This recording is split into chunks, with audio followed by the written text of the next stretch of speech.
A couple weeks ago, Theo Von said something very important in one of his videos. Personally, I actually think this is the most important thing I've heard on any of those big mainstream podcasts. You know, because we're talking about a lot of politics lately and a lot of things, but really, everything that happens in this world is really trying to get us to turn and look inwards, inside of ourselves.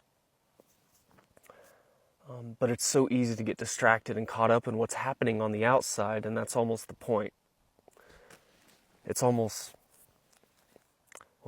like there's an intentional force that's trying to keep us from going inside, right? And he made it very clear in that solo podcast of his that he has been recently doing very much of that.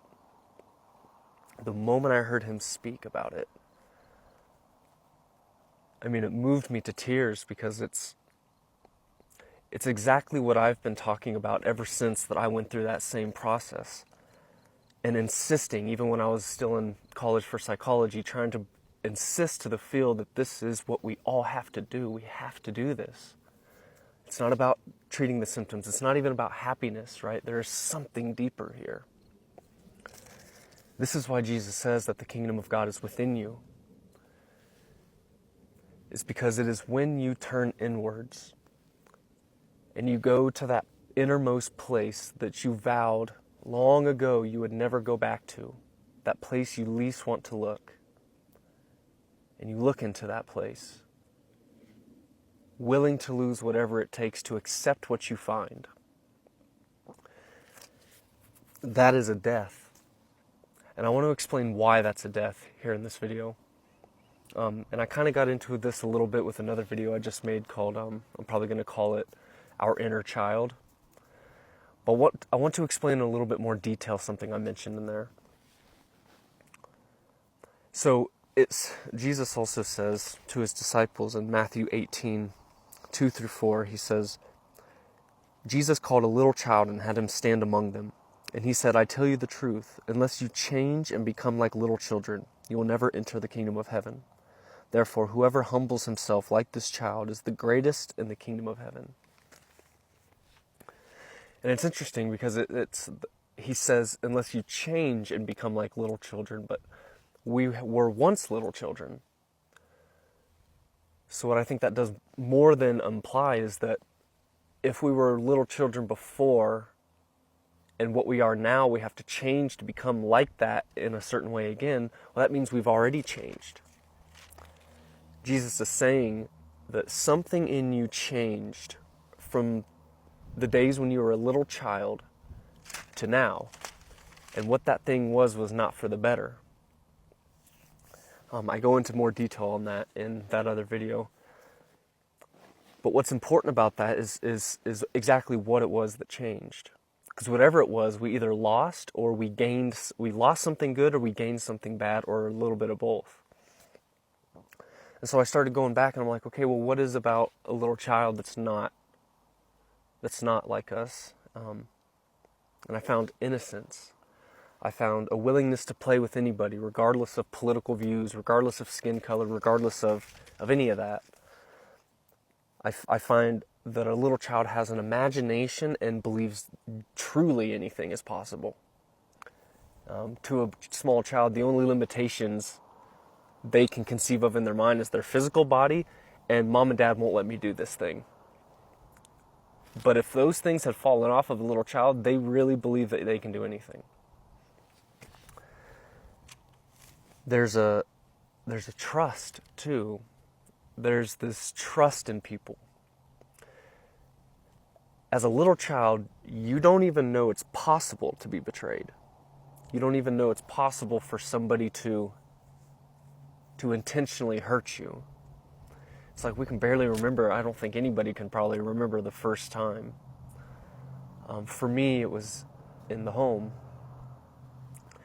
And at a much too young of an age, I remember trying to wrap my mind around the reason or the fact or the possibility that my mom doesn't actually like me.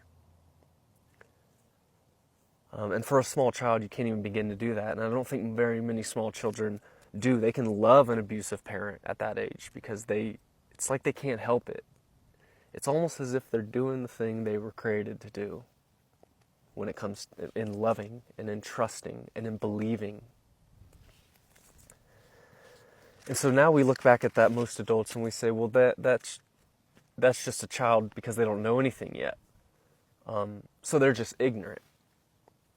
And so they're wrong. But I don't think that's what Jesus is saying here, and I don't think that's what I found in my own life. My childhood was very, very hard. And it was, it started off in the home.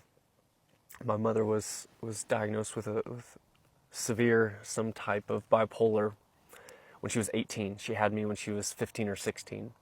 Had my little sister a couple years later. And then at 18, she was diagnosed with bipolar and put on medications like lithium and things. So by the time I become aware and conscious in the world, my mom is taking a cocktail of high-powered medications every morning. And, she had already been very seriously abused. She ran away from home at 14 years old with a 21-year-old man, which was my biological father, never to return. And so she was running from an abuse, and then she was drugged up. And all of that, it's like she lost herself before she even had a chance to find herself. And through that was formed in her an extreme rage. And there I was, and my biological father was very abusive towards her when she ran away from him. And I think it's kind of that classic thing. It's like she has all this rage. She feels justified in her rage because of what has happened to her. There's nobody to take it out on, but there's me. And in a way, I look like my biological father is what I hear. So there's something there that I still don't understand. But needless to say, it got very bad, very manipulative. My mom would tell the rest of our family, a very small family, my grandparents, and any of my friends that she had any kind of contact with, she would lie about things that I had done, and even make me sit across the table from her and watch her call my grandma and tell my grandma that I had just done to her what she had just done to me, some kind of like violent act. There's a whole plethora of examples, right? But it was that level of manipulation. And I just thought she was completely gone in the mind, to be honest with you. I thought that she wasn't aware of what she was doing until I was 14 or 15. And I started to see how other homes, like my friends' parents and mom, would love them, even though they were acting worse than I did at home. I saw that same relationship between me and my mom didn't exist anywhere else. So I started kind of catching on that, hey, this isn't normal. And that grew into this desire to escape. And so I got my hands on an old camcorder from my grandparents. They gave it to us, one of those that shit on the shoulder, and I tried to set it up and gain evidence because I wanted to emancipate myself. And one day, I came home from school, and that camcorder, with the cord all wrapped nicely around it, was sitting on the table in the kitchen because it had been found. And I walk in, and my mom comes around the corner with this terrible look on her face, this very serious, angry smile. And she backed me up into the corner in the counter. And she put her hands like this on either side of the counter. She leaned in and she said, "So you've decided to fight fire with fire." And so right there, that moment, I realized that she's very conscious of what she's doing. And so that was my life flipped upside down. All the worst possibilities that were rolling around in my head were true. she's trying to destroy me. And there were several more betrayals to that level, ground-shaking things to where she really ruined my life in ways, lied in courtrooms, and to make a long story short, I was taken by foster care, and she convinced me to tell the courts that I had given a false testimony, which was why she was being charged with medical negligence. And she said that if you do that, she was telling me in this honey sweet voice, that if you do that, if you tell the judge that none of it was real, then you can come home and we can make this better. And she's, I'm sorry, Christopher, I'm sorry that I understand that I've been a monster to you. And so she convinced me of doing that. We went to court. I looked at my feet and I lied to the judge and said I lied about it all. And the judge just sits back. Everybody's very disappointed in me. The judge sits back and he said, well, Amanda, my mom's name, I'm going to leave the ball in your court. I think you know best what should happen here. And she said, I would like foster care to keep him. So she lied. She got off the hook. That charge fell off. I was led back downstairs and put in a jail cell to await my ride back to juvenile hall. From there, I would start being cycled through the group homes for 3 years or so. And in that cell underneath the courtroom, I made, of course I'm falling apart. And I made a silent vow to myself that I would never trust another person again, no matter what. No matter how convincing they are, no matter how much they smile to me, no matter how honey sweet their voice is, I will never let that happen to me again. And so that's exactly how I lived my life from that point on. And that rage that had come into her, came into me. And by the time I was 23 years old, I was again, long story short, I was a 3-time convicted felon by the age of 23. After those few years of being cycled through the group homes, I finally ran from one, a high security one in Kansas.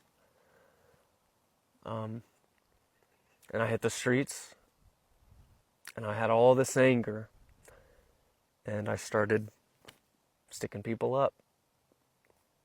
And that caught up with me very quickly, and I was charged with aggravated robbery. And it just snowballed from there. I'll get into a lot more of that in my actual full testimony, but it snowballed from there, and I just kept getting angrier. And it just so happens, and I didn't realize this until I started looking inside of myself again, because as you can imagine, I clammed up inside to protect myself from all this. And so I started becoming angrier and angrier and angrier. Started committing worse and worse crimes. And I feel justified in it the whole time because of what had happened to me, what had been done to me. And it just seemed like no matter what I did, even when I tried to do right, try to be good, I got screwed. And so I made a very conclusive decision not to do that anymore. So like I mentioned in my inner child video, just like any other child when they're 2, 3, 4 years old, we're all very much alike in that way. Trusting, loving, innocent, sweet children. And this is what I realize everybody does, actually. Is even with a good home, through your peers that are your same age at school, there comes a point in ages, somewhere in elementary school, I think, definitely in middle school, and it's full-blown in high school, where kids start to separate into groups, and those groups become selective on who's allowed in their group.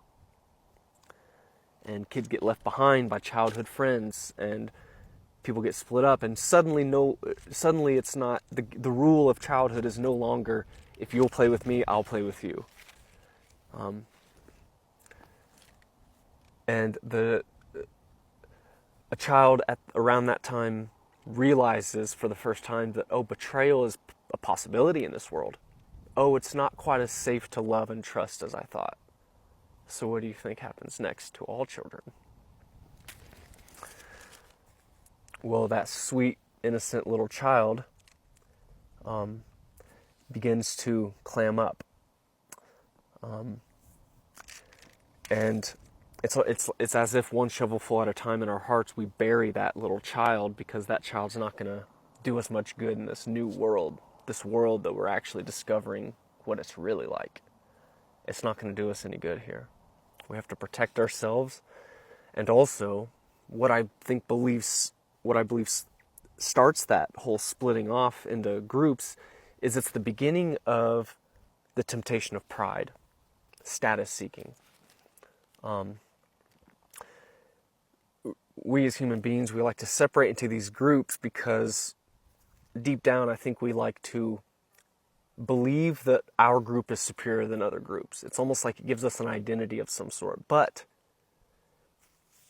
I don't think it's a real identity either, because when you bury that sweet little child, that the reason you're doing it is out of fear and or pride.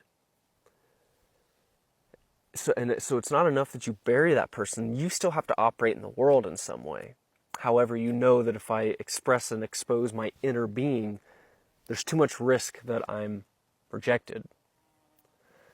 So you bury that child, and on top of that gravesite, you craft a new identity that's not real. You build something else. And then you call that thing you. Most adults, still to this day, are living life through that image that they created out of fear and pride. And I'm just like anybody else, probably, just like me, there was like a tiny undercurrent of the real me in that image, because you can't really help it, you know? But most of it was bullcrap. The image that I chose to create was a hardened, tough person that people leave alone. All I thought I wanted in the world, all I wanted, was to be left alone. I just didn't want to trust anybody. I didn't want to talk to anybody. I never wanted to hear another word from another person's mouth as long as I live. I was crushed. And I got mean about it. I was very, very, very serious about being left alone.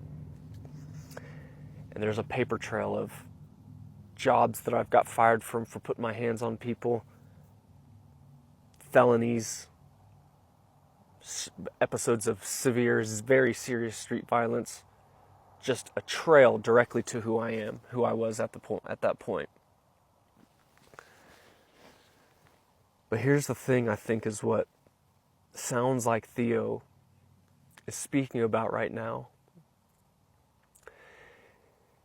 is that the longer you live through that image, well, let's say this. If you are complete, and there are people like this, malevolent people that have no problem with stepping on people, they have no problem with betraying people. They don't feel any guilt, any remorse. They're willfully prideful, and they have no intention on ever being any other way. There are people like that. But not all people are like that, and maybe not even most.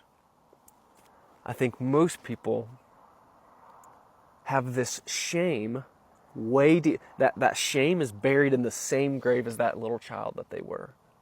And so it's there, but they can't feel it in the front of their mind.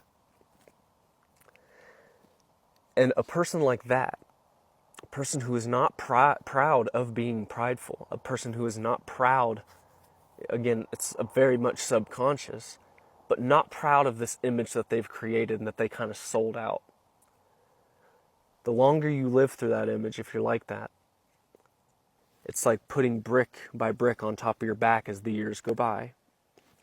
And there comes a point in everybody's life where they just can't bear the weight of that anymore. They can't bear the weight of the lie, the poser, the inauthenticity, Theo calls it the old story. It begins to crush you.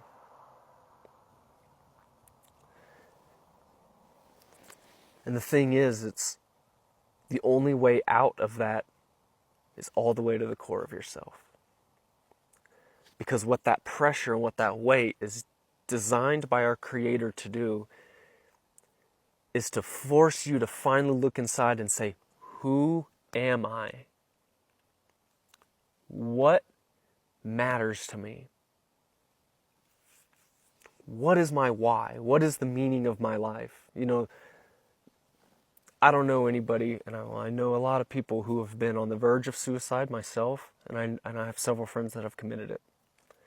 And having been there myself and talked to people who also have been, and what I tried to tell some professors in psychology classes is when a person is at that point and they are contemplating suicide very seriously and they are ready to leave this world and they have that handgun on the table, next to it is a cell phone, and they decide, I'm going to try to reach out to save my life one last time. If they were to then pick up that phone and call somebody, a hotline, a friend, a family member, they're not going to say, how do I be happy again? How do I become happy? They want to know, what does my life mean? What is the meaning of my life? Does it mean anything? Why should I stick around? Why? It's not a what, it's not a when, it's not a who, it's not a how. Why don't I do this? And that's because when you have crafted this image of yourself, and now you are living through that image, your ultimate why, your existential why, the why that is getting you up and moving you through your life, has come from somewhere back in that moment. Whether it's fear, I'm afraid to let go of control of my life, or whether it's pride, I really, really believe that being admired and validated by the people around me is love. That's what I need. But you'll find anybody who pursues that, there's never enough of that. You'll never get enough people to nod your head and put their thumbs up for you to feel that about yourself. So when I went on this journey in the woods, I found inside of myself opposing forces. And when I really started to break those up and try to figure out what happened here, I found that one of these forces, my anger, my temper, was actually trying to argue its case to remain in control of my life. And I realized, well, again, I didn't believe in God, I didn't believe in anything spiritual up until this point, but I realized, I was like, well, that's a separate thing then. How can there be something arguing its way to remain in control of my life, and I'm arguing back at it and bringing this case to it? How can they both be me? And so it didn't take me long to realize this is a fully blown separate entity. Something in myself that I called the snake, because that's what my anger felt like when it would unfurl in my chest before I would lash out and do something I regretted. It felt like a snake rising its head. And so what I ended up doing, I was living out of a backpack for several years by that point. I had done some time in Alaska, living out of that backpack, and I was leaving a paper trail of crime and anger. And so I decided that I cannot form any life. I cannot do anything, create any other goal from this point on until I realize how I'm going to proceed. Until I realize, am I the snake, or does he gotta go? Am I my old story? Is that actually me? Or is that false and it's gotta go? And what would that mean for me then? Who am I without the snake? Because that's my identity. I've lived in that identity ever since I buried that little child. That's me. how groundbreaking and earth-shattering it is to realize that that might not be you. But if that's the case, you don't know who you are then. And if you don't know who you are and you accept all of this, then you don't even know if you're going to get out of the sleeping bag or the bed tomorrow morning. Because this is the identity that's carried you through your life. This is where you get all your fuel. Being angry at people was where I got my energy. It's what put one step in front of the other for most of my life. And that's true of everybody's false identity. That's how they've moved through their whole life. And I realized that I am in a cage. The snake is only ever taken from me. And he argues back, what would you have done without me? You would have been destroyed way long ago. You wouldn't have been able to get out of this situation or that situation. And I was like, well, I would have never been in this situation to begin with without you. And I can't do this anymore. I can't do it anymore. And so really what it comes down to is, do I love the truth more than my own life? More than this identity? Am I willing to leap off of this cliff? Because it's true. Because it's the right thing to do. Because I'm a captive right now by somebody I thought was me, but has only ever ruined my life. And I can't bear the weight anymore. I have no choice but to make a decision here. And I knew I was at a completely breaking point. There was no way I was going to make it another year that way. I was being crushed. So it felt like, honestly, I was at the edge of a cliff, and the other side of the cliff was pushing me. And I had to make a decision. But I couldn't see the bottom. To leap off of here, to reject the snake, and yank him off of the throne in my heart, that's going to be everything to me.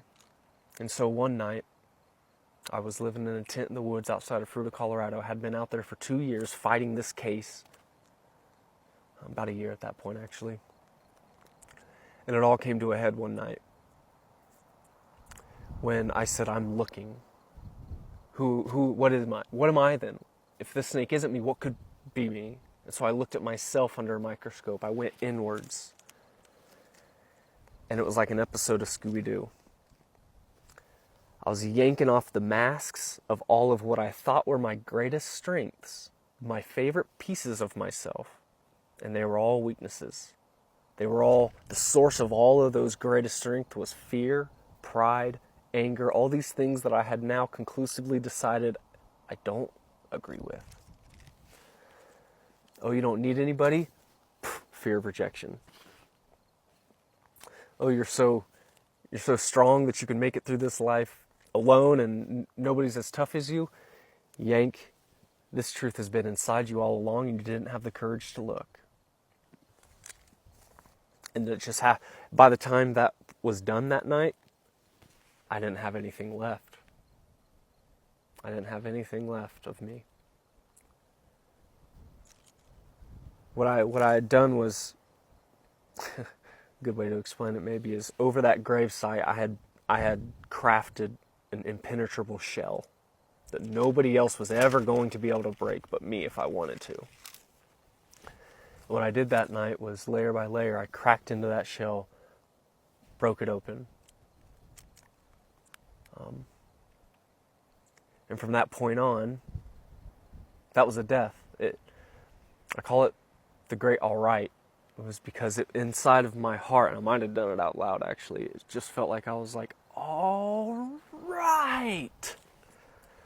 Like that thing that's been waiting for me to do it my whole life, suddenly I was very aware of it. And I was almost tired of myself for ignoring it. And so I took the great leap of faith.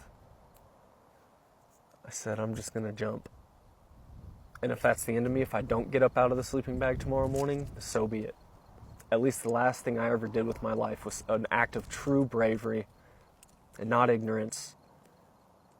not cowardice, not anger, nothing.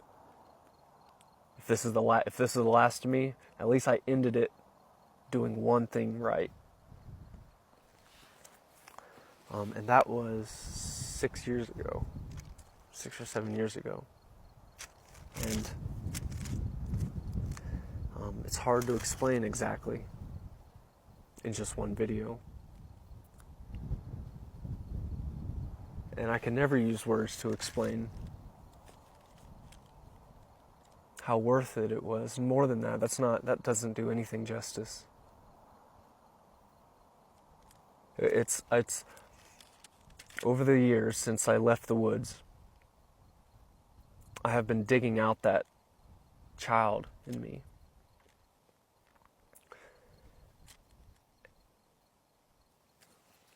And he was there the whole time.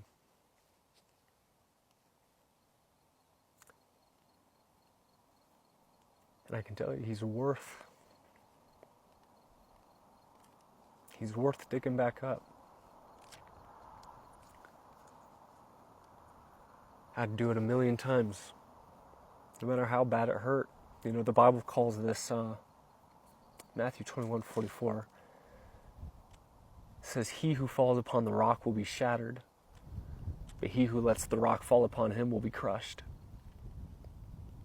That rock is Jesus. And even before you know Jesus, that rock is the truth. I am the way, the truth, and the life. And so I died for the truth that night. I leapt off the cliff just because it was the right thing to do, and I was sick of being a liar to myself. And it was a few days later that love revealed itself to me, the love of a man who jumps on the grenade. Because I realized that when I died to myself, I gave up my why. I was nobody now. I was nobody. I didn't know why I was going to do anything. I didn't know how to create one more goal. I was dead. And I think it was actually 3 days. And that man, the image of the man that jumps on the grenade came into my heart.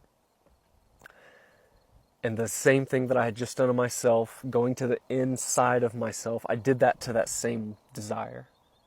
I looked at a man who was able to do that, jump on a grenade for another.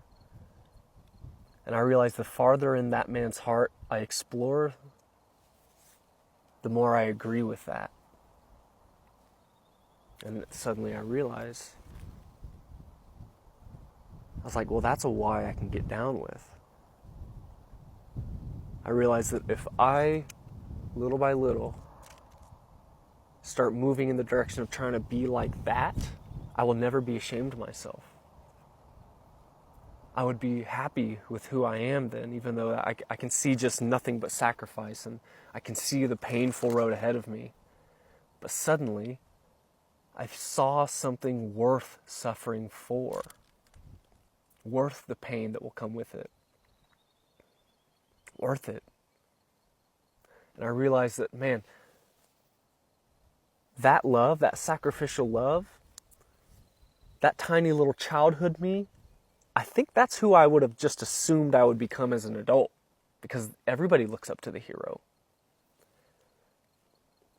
And that's a natural thing. And since becoming obsessed with Scripture after finding Jesus 3 years ago, that's all the Bible writes about. It's the story of the message of that love, the man that jumps on the grenade, being planted in this planet, growing as a fruitful vine to fill the whole world with fruit. What is that fruit? The message of this love. So that we have that love on the table next to pride, and we all make our decision, final decision. Will you fall upon the rock and be shattered? Because that rock is also love. Or will you refuse, shake your fist at the sky, never repent, insist on pride, and wait for that rock to come and crush you?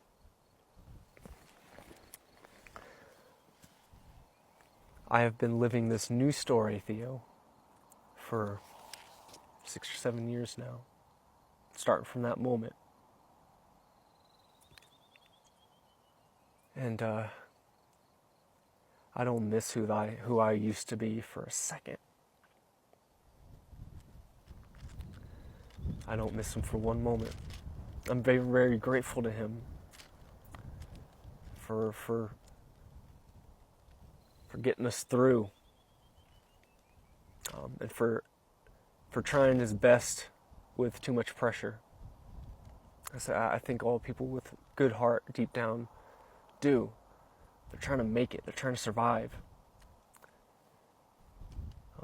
And I'm appreciative of him for doing that, for surviving. But, it's what it means to die and be born again. And it's what it means to become like a little child again. Because now who you're looking at is the true adult version of that child that I was. And it's funny because I've got his qualities back. I'll play with anybody who will play with me. I don't even see people in groups. I can't do it. I don't care what your political beliefs are. I don't care what.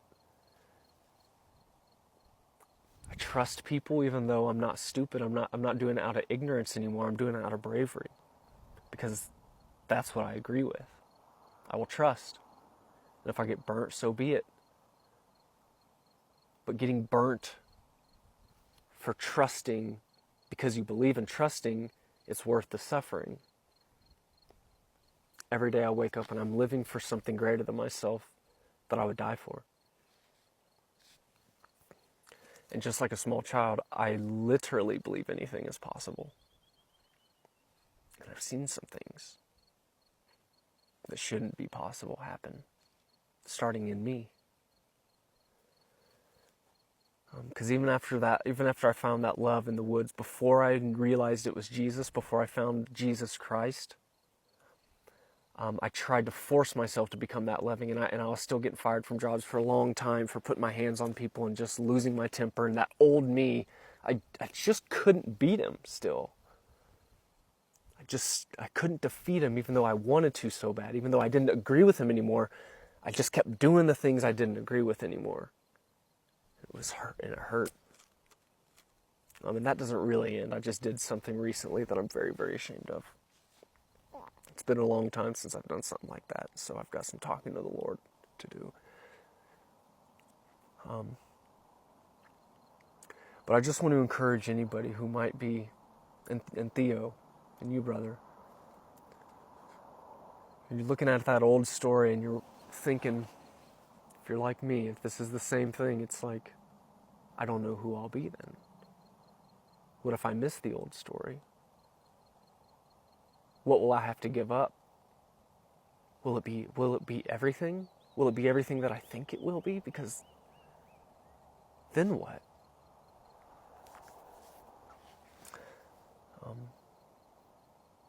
And this is 100% true for all people who make this decision. You will never miss that old you. You will never miss that old story. We all of us who give our life to Christ, which is this death and rebirth, whether you know his name or not, we're talking about dying and being born again. Our old story is the Old Testament, brother. But everything is fulfilled in the New Testament. The Old Testament was to get us to the New Testament. We live our old life full of judgment, terror, pain, and then Christ comes into our life and we fall upon him, that rock. We're shattered.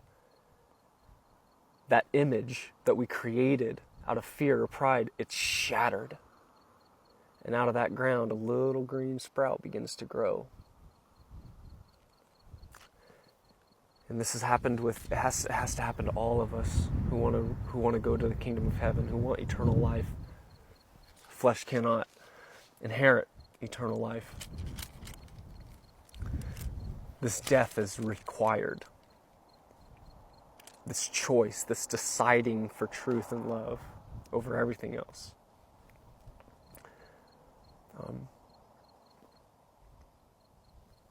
And that new story, man, it just keeps getting better.